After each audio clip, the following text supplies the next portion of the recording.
folks, I'm going to show you what I have growing today, and that's some American ginseng. I've already got some seedlings going.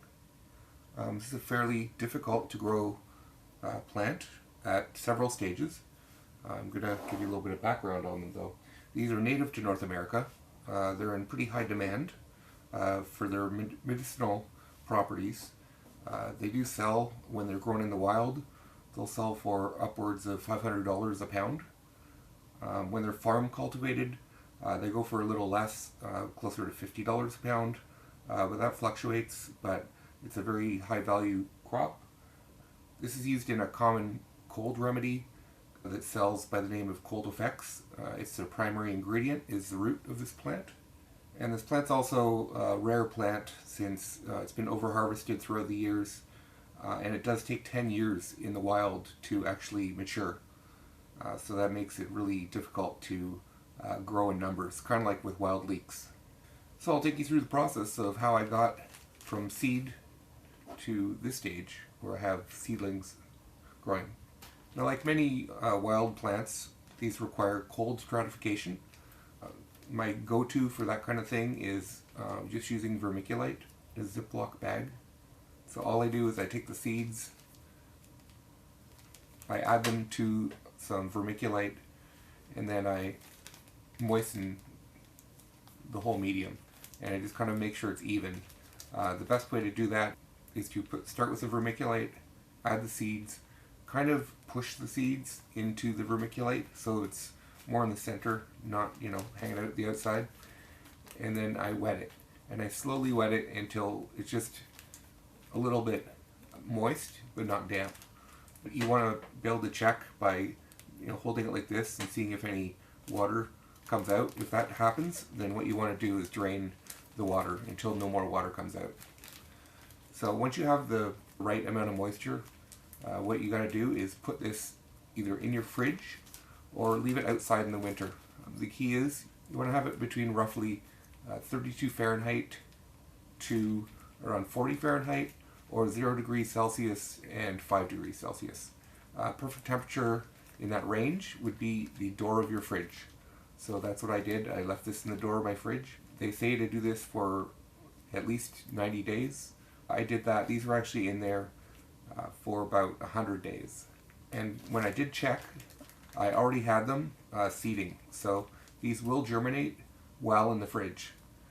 And as this has been out of the fridge for several days, I see more and more germinating. What I did initially, of the ones that were germinating, I added them to this pot. These have been growing for around 5 days. And so I just took the germinating roots, added them to a pot, and then added a really light layer of loose soil over top. And I have 2 of these. And I've been growing these under light. I still have more germinating here. I can show you.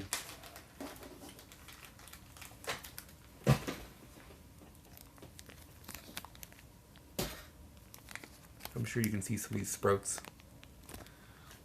Okay, and like many of these types of things, similar to wild leeks, this is a type of plant that doesn't like light.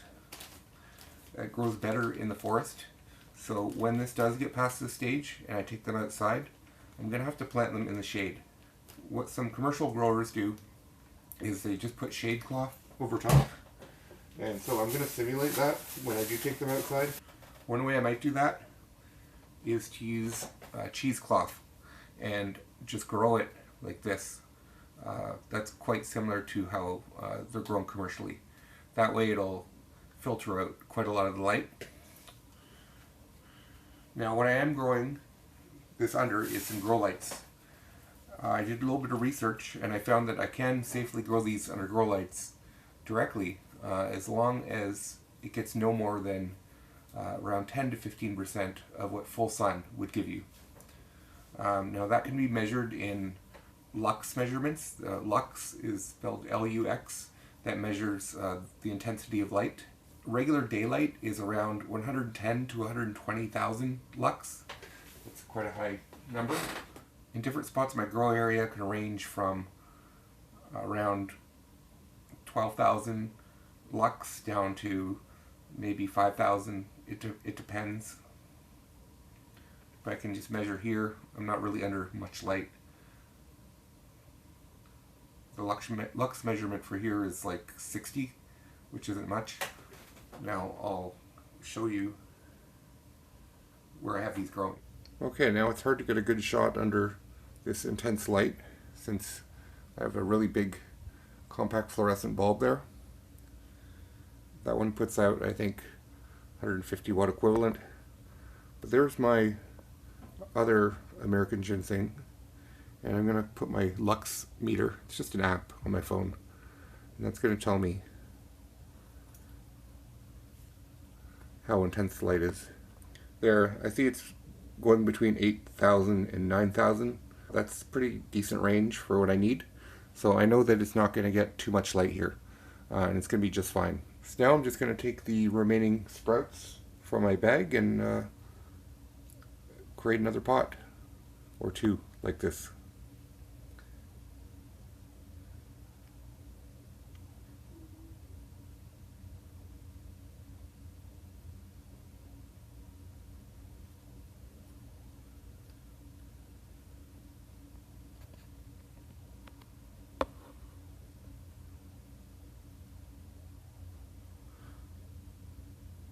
Well, it's a long process, but I think it's worth it, and it's definitely something different to grow.